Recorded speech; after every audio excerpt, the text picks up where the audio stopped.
మనం చేస్తున్న ఈ సోషల్ సర్వీస్ ఎందుకు చూపిస్తున్నానంటే, తల్లిగారు నడవలేదు. మనమే చేతులతో మోసుకొచ్చి ఆటోలో పెట్టాం.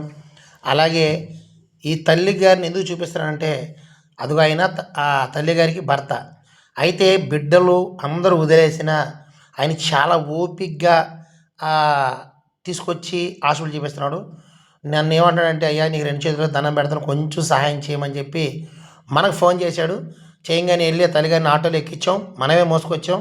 ప్రస్తుతానికి ఏదంటే మనం వీడియో తీయాలి కాబట్టి మనమే తీసుకొచ్చి ఆటోలో కూర్చోబెట్టి ఇప్పుడు తల్లిగారిని నారాయణ హాస్పిటల్కి తీసుకెళ్తున్నాం. ఎందుకంటే అక్కడ డాక్టర్ గారు పరిచయం అయ్యాడంట. మీరు అక్కడ తీసుకురమ్మన్నారు. అయితే తీసుకెళ్తున్నప్పుడు ఎందుకు చూపిస్తున్నానంటే, మనం చేస్తున్న సోషల్ సర్వీస్ ఏంటంటే, ఆమె దండం పెడుతుంది, నాకు దండం పెట్టబాక తల్లే, నీ కొరకు ఏడు, నీ పిల్లల కొరకు వేడు అని యేసు ప్రభు మాటను మాత్రం గుర్తు తెచ్చుకోండి. ఎందుకంటే గతంలో కూడా చాలామంది మన మీద తప్పుడు ప్రచారాలు చేస్తున్నారు. అలాగే మొన్న కూడా ఒక సమస్య జరిగింది.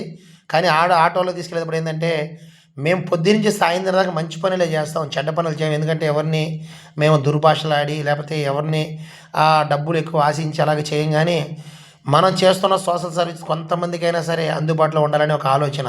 ఇది చూశారు కదా, ఈ అన్నగారు ఉంటున్న ఇల్లు ఇది. పెయింటర్ అండి, సూపర్ పెయింటరు. కానీ ఎంత గొప్పవాడైనా కష్టాలు తప్పవు కదా. ఏ పిల్లల దగ్గర లేకపోతే ఇంకొకరి దగ్గర కష్టాలు ఉండాలి. చేసుకున్న తన భార్యని చిన్న పిల్లలాగా చూసుకుంటున్నాడు. అదిగో ఆ మంచం ఆమెకి దోమతెర, నడవలేదు, లేయలేదు, పాసకు కూడా వెళ్ళలేదు, బాత్రూమ్కి వెళ్ళలేదు. అన్నగారు దగ్గరుండి చూసుకుంటున్నాడు. ఆయన గతంలో ఎలాగైనా బ్రతకని అవి నేను అడగట్లేదు. కానీ ఈ టైంలో వయస్సు మీద పడిన తర్వాత కనీసం లేచి నడవలేని వయసులో కూడా తన భార్యని కంటికి పాపలా కాపాడుకుంటున్నాడు. ఇలాంటి మగవారు ఎంతమంది ఉంటారు?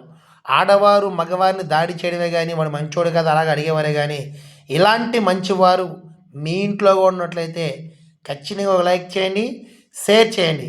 అయితే మన వీడియోలు అనేకరు చూడాలంటే వీడియోలు షేర్ చేయండి.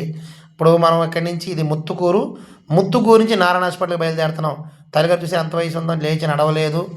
అసలు ఆ పరిస్థితి ఎట్టుందంటే, ఈ వీడియో చూస్తున్నవారు మీరు చర్చికి వెళ్తే ప్రార్థన చేయండి. అలాగే నమాజ్కి వెళ్ళేవారైతే నమాజ్ చేయండి. ఒకవేళ గుడులకు వెళ్ళేవారైతే ఈ తల్లిగారి కొరకు ఆ భగవంతుడిని ప్రార్థించండి. ఎందుకంటే మీ సహాయం చాలా అవసరం. ప్రార్థనపూర్వకంగా నారాయణ హాస్పిటల్కి వచ్చేసాను.